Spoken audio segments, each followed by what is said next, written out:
saw Michael Manners. This is Bill Reichert.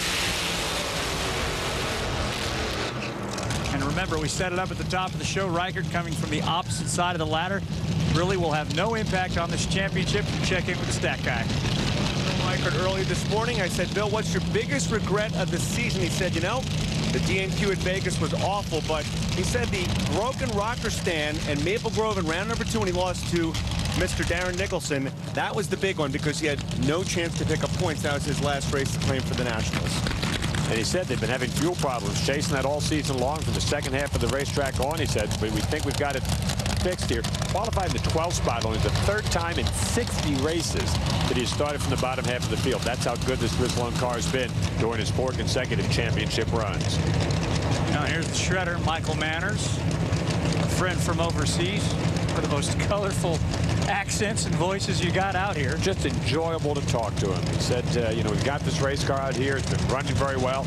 We can get consistent down the racetrack. He said, we can run with Bill Reichert. They actually qualified very well in the 4th spot, ran a 5:33 in the opener. So mathematically, coming into this round, Mike Manners has the better car than Bill Reichert. It's been a long while since you could say that about anybody in the other lane from Bill Reichert.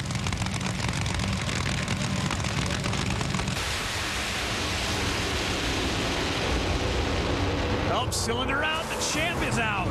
How about that as Manners goes 5:35, 267 miles an hour to take the win. On the entry list, it says Manners is from Willis, Texas, but in a minute, you're going to see he's not from Texas. Yeah, he's from a little bit, you know, east of Texas. So back on the starting line for Bill Reichert's entire team, his wife and son Andy was there. And you're going to watch this when it comes out. Watch that left side of the racetrack as he's going to go on down there, picks the wheels up, looks pretty good. It's going to start to drop the cylinders right there. See the raw fuel coming out over there on the left-hand bank. You're just not going to be able to beat anybody when you're running like that. Excellent run by Mike Manners, 5:35 at 267. Now, Bill Reichert, who was helpless anyway because he was on the other side of the racetrack from Chris Dempke, can just sit and watch and hope that he can hold on to the lead. So the shredder comes down at the end of the racetrack and tracked him down to get the win. You saw the incrementals, and you see Lauren right there standing with Monroe Guest. Yes, Monroe and I just watched the pass with Reichert and Manners, and you know what he said, all of lane choice. How important is that? It's very important as the day goes on because the track starts getting hot and the right lane tends to get a little greasy. We picked the right lane this time. We felt like it was a better lane, but it's always nice to have it just in case. It proved to be the right lane for you, 5:30. It did. Yeah! Hey, that was a pun. The right lane.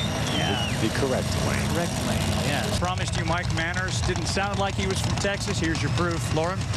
He is definitely not from Texas. He's congratulating Reichert over there. He has stepped up his performance considerably in the last couple races. You made some changes. What were those? We were suffering for about a year with severe tire shake and whatever, so we had the front half and the back half of the car redone. I think the chassis was just about wore out. After we'd done that, we made a couple of good passes. Then we started blowing the tires off, and we just went back to basics. You know, we'd lost our tune-up, went back to basics, and started creeping up every time. So we're real happy with the way the car's running now. Unfortunately, we didn't get lane choice with that one, so we'll see. We will see. Thanks. Thank you.